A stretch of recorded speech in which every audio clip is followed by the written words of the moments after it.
देवी लक्ष्मी मां पाहि दीनदयाकरि मां पाहि क्षीराब्धितनये मां पाहि सर्वमङ्गले मां पाहि क्षीराब्धितनये मां पाहि सर्वमङ्गले मां पाहि देवी लक्ष्मी मां पाहि दीनदयाकरि मां पाहि देवी लक्ष्मी मां पाहि दीनदयाकरि मां पाहि दीनदयाकरि मां पाहि दीनदयाकरि मां पाहि।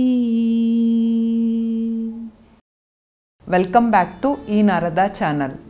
ಹಬ್ಬಗಳು ಹಾಗೂ ಶುಭ ಸಮಾರಂಭಗಳಲ್ಲಿ ಲಕ್ಷ್ಮೀ ವಿಗ್ರಹವನ್ನು ಕೂಡಿಸಿ ರಂಗೋಲಿ ಪುಡಿಯನ್ನು ಬಳಸಿಕೊಂಡು ಸರಳವಾಗಿ ಹೇಗೆ ಅಲಂಕಾರ ಮಾಡ್ಬೋದು ಅನ್ನೋದನ್ನು ಈ ವಿಡಿಯೋದಲ್ಲಿ ನೋಡೋಣ. ಒಂದು ರೌಂಡ್ ಆಗಿರೋ ಟ್ರೇನ ತಿರುಗಿಸಿ ಇಡಬೇಕು. ಒಂದು ಬೌಲ್ನ ಟ್ರೇ ಮಧ್ಯದಲ್ಲಿ ಇಡಬೇಕು. ಬೌಲ್ ಮೇಲೆ ಒಂದು ಕಾರ್ಡ್ಬೋರ್ಡ್ನ ಕಟ್ ಮಾಡಿ ಇಡಬೇಕು. ಈಗ ಲಕ್ಷ್ಮೀ ವಿಗ್ರಹವನ್ನು ಪೀಠದ ಮೇಲೆ ಕೂಡಿಸಬೇಕು.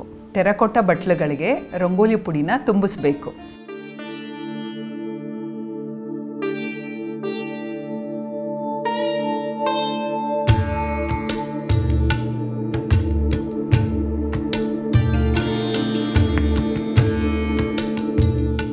ಹೀಗೆ ಅಲ್ಲದೆ ಈ ನಾರದ ಪೂಜಾ ಸ್ಟ್ಯಾಂಡಲ್ಲಿ ಕೂರಿಸಿ ಇನ್ನೂ ಹೆಚ್ಚಿನ ಅಲಂಕಾರವನ್ನು ಮಾಡ್ಕೋಬಹುದು.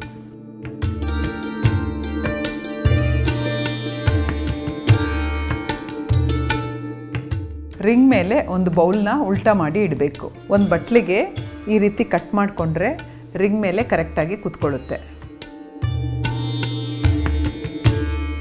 ಬೌಲ್ ಮೇಲೆ ಒಂದು ಭರಣಿನ ಇಡಬೇಕು.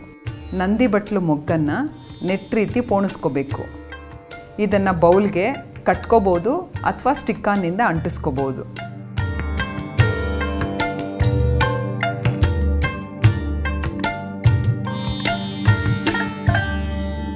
ಪೇಪರು ಅಥವಾ ಫಿಲ್ಟ್ ಮೆಟೀರಿಯಲ್ನ ಕಟ್ ಮಾಡಿ ಬೌಲ್ಗೆ ಅಂಟಿಸ್ಕೋಬೇಕು.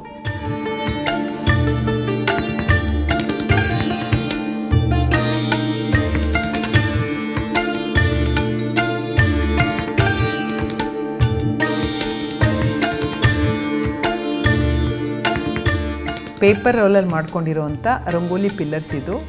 ಇದನ್ನು ಹೇಗೆ ಮಾಡೋದು ಅಂತ ನಾವು ಈಗಾಗಲೇ ಹಿಂದಿನ ವಿಡಿಯೋದಲ್ಲಿ ತೋರಿಸಿದ್ದೀವಿ.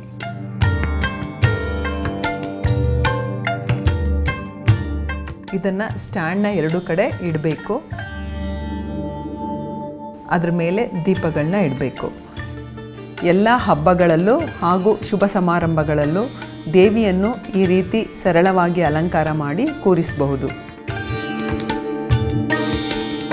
ಈ ನಾರದ ಯೂಟ್ಯೂಬ್ ಚಾನಲ್ಗಳಿಗೆ ಸಬ್ಸ್ಕ್ರೈಬ್ ಆಗಿ, ಫೇಸ್ಬುಕ್ ಪೇಜ್ನ ಲೈಕ್ ಮಾಡಿ.